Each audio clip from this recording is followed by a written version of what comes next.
war is an easy thing to talk about. There are not many people of the generation that remember it. The right honourable gentleman served with distinction in the last war. I never killed anyone, but I wore uniform.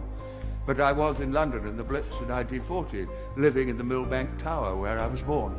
Some different ideas have come in since. And every night I went down to the shelter in Thames House.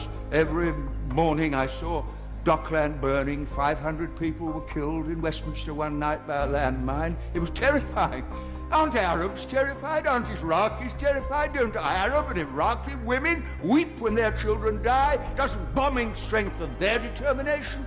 What fools we are to live in a generation for which war is a computer game for our children and just an interesting little Channel 4 news item.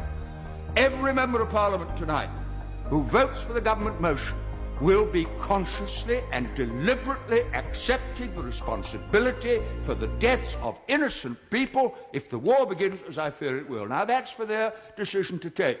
But this is a quite unique debate in my parliamentary experience where we're asked to share responsibility for a decision we won't really be taking, with consequences for people who have no part to play in the brutality of the regime which we are dealing with. And I finish with this. On October the 24th, 1945, and the former Prime Minister from Bexley, Old Sidcup, will remember it, the United Nations Charter was passed.